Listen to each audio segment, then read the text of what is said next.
यहाँ हर व्यक्ति का जितना मांस बढ़ाने का चाह होता है, इतना होश बढ़ाने का चाव नहीं होता है। यहाँ जिसका मांस ज़्यादा बढ़ जाता है, उसका होश ज़्यादा नहीं बढ़ता है। क्योंकि हर प्राणी की ज़्यादा ऊर्जा मांस में ही लग जाती है, होश की ओर नहीं मुड़ती है। ज़्यादा मांस की ओर मुड़ती है तो उनका शरीर मांस बढ़ जाता है, और जिसके होश के ओर ऊर्जा ज़्यादा लगती है, उसका होश जागृत हो जाता है। हमारी ऊर्जा दोनों तरफ काम करती है, होश में भी काम करती है और मांस में भी काम करती है। जिनका होश जितना ही बड़ा होगा, उनका मांस ज़्यादा नहीं बढ़ेगा। जितनी ऊर्जा को होश में काम लेंगे, जितना ही हमारे सुख होगा, और जितनी ऊर्जा को मांस में काम लेंगे तो जितना ही ज़्यादा दुख होगा। क्योंकि होश में तो अनंत ऊर्जा काम ले सकते हैं, परंतु मांस में अनंत ऊर्जा काम नहीं ले सकते हैं। मांस की ऊर्जा सीमित होनी चाहिए।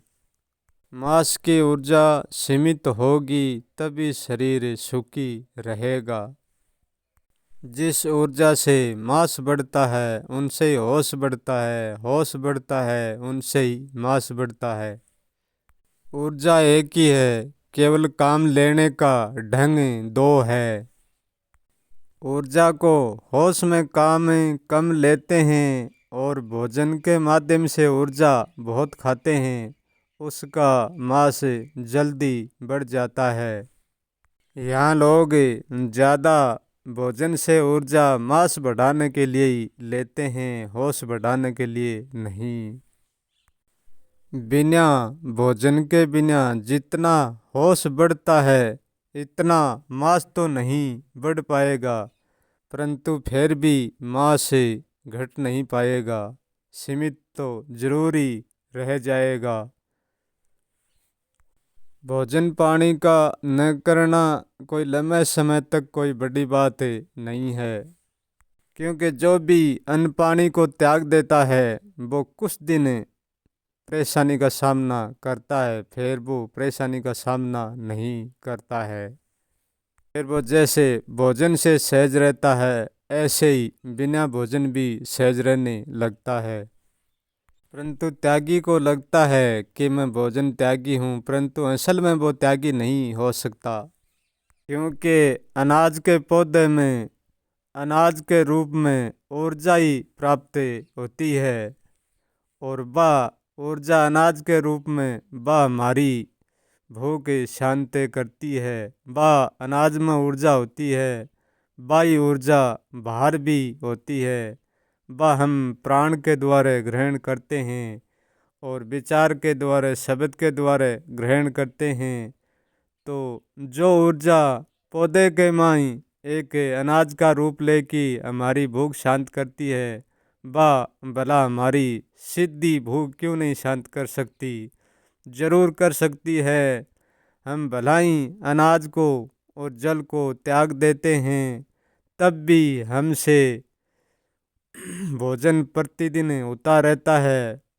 वो कैसे होता रहता है? वो ऐसे होता रहता है कि हम ऊर्जा ही खाते हैं, और ऊर्जा से हमारे भीतर भोजन का ही काम करती है वह ऊर्जा। फिर हमारा शरीर ऊर्जा से भोजन की तृप्ति करने लग जाता है, फिर बाहर से भोजन की जरूरत नहीं पड़ती है।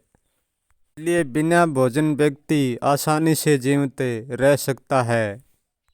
बस फर्क इतना ही है कि भोजन से भूख की खाते ही तुरंत तृप्ति हो जाती है, और बाहर से ऊर्जा खाते हैं हम वाह साथ, शब्द के साथ, उनसे तृप्ति कुछ देर बाद होती है।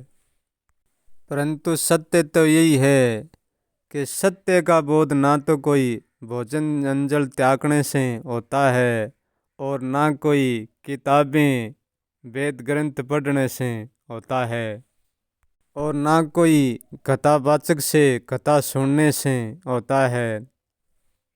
क्योंकि अन्न जल त्यागना, कथावाचक को सुनना, वेद ग्रंथ को पढ़ना, ये सब कर्म बाहिरमुखी है, भीतरमुखी नहीं। क्योंकि इन चीज़ों से स्वयं तक कभी नहीं जा सकता, इनसे होश कभी आगे नहीं बढ़ सकता। ये बाहर का होश बाहर तो फैल सकता है, परंतु ये भीतर नहीं उतर सकता, सिर्फ ये कंठ तक ही उतरता है। क्योंकि ये दांत खता कंठ तक ही उतरती है और कंठ तक की करी जा सकती है, परंतु ये भीतर नहीं उतर सकती। क्योंकि जो लोग इस दांत खता को कंठस्थ रखते हैं, तो ऐसा नहीं है कि वे भीतर नहीं उतर सकते हैं, भीतर तो वे भी उतर सकते हैं। दांत खता के करोड़ों श्लोक हर व्यक्ति कंठस्थ कर सकता है। कंठस्थ करना सहज है, भीतर उतारना कठिन है। क्योंकि दांत खता में चिल्लाते हैं वे लोग सत्य को भीतर नहीं उतारते हैं। क्योंकि वे लोग जानते हैं कि सत्य भीतर उतरते उतरते ही हमारा मन नग्न हो जाएगा, सारा कपड़ा उतर जाएगा। बाहिरमुखी लोगों की दुकान नहीं चल पाएगी, सबकी दुकानें बंद हो जाएंगी। दुकान चलाने वाले लोग सत्य में उतरने से कभी राजी नहीं होते हैं। को सत्य से कोई लेना देना नहीं है, सत्य चाहे पहाड़ में जाए। तो दांत कथा से दुनिया की पलकों पर राज करना है, सिर्फ उनका इतना ही मकसद होता है।